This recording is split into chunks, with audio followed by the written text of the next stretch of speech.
Engage this one. This is a bit dodgy now for WE. They don't really know exactly where they want to go with this. Very spread out, and it's actually going to be Mako with the engage. Yeah, Mako, as you see Beishong ticking down. He's got the Ignite on top of him. The TP got to be committed, and that's First Blood over to EDG. But a good 3-man knock-up here, and Junja has to flash himself away. But a Mystic shot to the face takes him down. Now the needlework can do its work. Breathe has joined the fight. It's 4v3, and EDG are in full retreat. It's going to be WE taking so much more off of this. Flandre flashes away. He is incredibly vulnerable underneath his tower. And then you add into the mix that you've got that level 6, the unbreakable will for Alistair. You could... And I actually really love this from Breed as well, going with the steel-plated caps because he knows he's going to be in a much better position to defend against the armor than the magic resistance. As we go straight in onto the fight, the TP comes in, Hexagon Ultimate, they're going to commit the Galio Ultimate as well. It lands onto 3 people. It's a trade of top laners, but also the jungler. The Justice Punch is blocked as Scouts force the flash here from WE. Oh, they're going for Scout. He gets a little bit of minion block. They jump in underneath the turret. Can they take him down? It's very tanky from the Galio. He's still seen missing tanking up that turret, and Shanks, luckily enough for him, wasn't, so he gets out. But WE, they're stacking this objective again. And you can see that Mako, look, not having the support that he usually does in like wandering around the map with JJ, actually having Junja on this top side, Mako just caught out on his own. So he's just kind of wandering around. In several situations, Mako has been caught out, and it's giving these... have to worry about. Ooh, hang on, Junja. Junja might be in a little bit of trouble. They do get out the TP here from LeBlanc because they're trying to separate this fight. And this is very separated as the Galio goes down. Once you go in, you cannot get back out. Shanks goes over the wall but does not get any more purchase without Mako. No flash from the earlier play with the scuffle with the Alistar, and 2 more kills go over to WE. If there was a Baron, they'd take it, but it's not even WE as well. Taking down the top team in the LPL is now a very real prospect for this squad.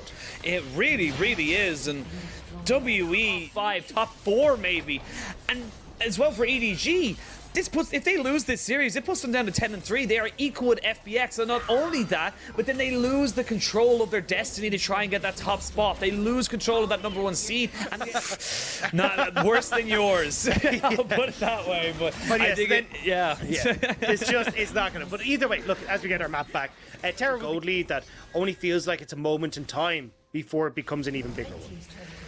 And this is fantastic from WE. Okay, IG, Orangey, top esports still to play, and when they are sitting in that 6th place spot at the moment, it's not just an LPL level, but right now WE kind of showing, hey look, they can be up there as well. AoE 2 no longer available now for EDG in 20 seconds till this dragon spawns.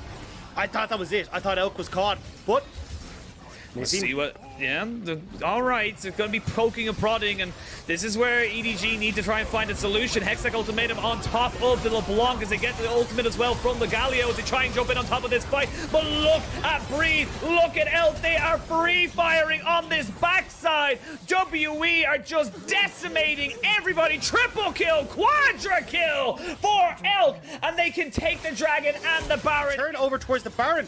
They can get the dragon if they want, but they're going to pick up both. Beishong is finishing off the soul as the Baron is taken, and with that we said this was the straw to break the camel's back. This was the fight to blow up in this game, and this is where WE take over in this series.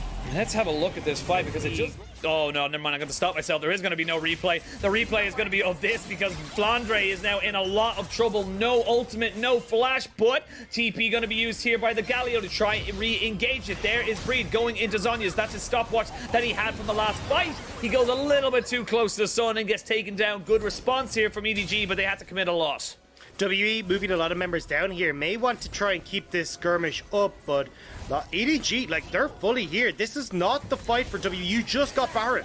You just got Baron. Shanks just popped back with the distortion, but they're trying to go forward with Missing. Missing cannot get in onto the fight, and that's going to be the solo player committed. Missing does not die, though, and now look at the raging Viking just moving forward, pushing in, and you've just got Shanks and Elk poking, prodding, knowing they have the damage. The Elder, or certainly the Infernal Drake on their pocket. The Soul just doing so much. And WE, they are 4v5 and they're still destroying EDG. And they can't even fight forward. WE are just tearing them down. Elk ripping people apart at 6-0 right now. And you just had to give up this entire lane. You're not going to be able to hold on to this tower.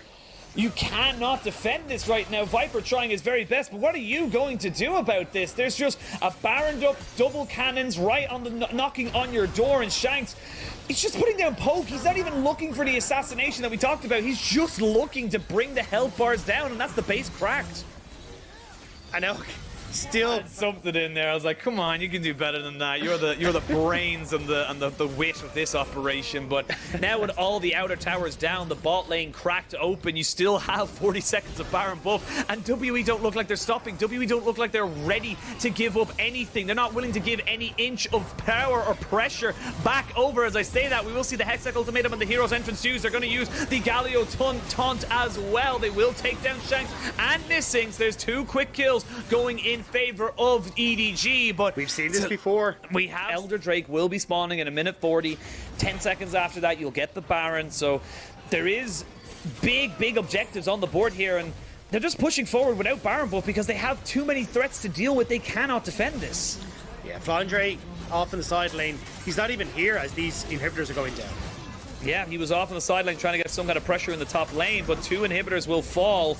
Just over a minute 15 seconds for this Elder Drake to spawn, and WE, they can go back. So careful, needs to just get himself out, but Shanks is roaming around. They may just look to try and kill him off. That stops any kind of steal from happening in this fight. They have to commit the Galio ultimate and the stopwatch to keep him alive. The Everfrost does get a nice slow, but Shanks has gone golden. Now we see a fight on the end of this. On the other side, it's going to be the Camille going down to Breed. So now it's the 4v5, but look at these incredibly low health bars. But here come the actual threats, the actual damage. It's going to be Elk and Breed trying to make this one work. The Heartbreaker is not enough to keep you alive, and WE will continue to push forward. They will continue to poke, they will continue to prod, and Elk putting the damage down. It's Shanks on the back end, shanking Viper in the back of the neck, and they're going to be able to get themselves the 2-0 over EDG.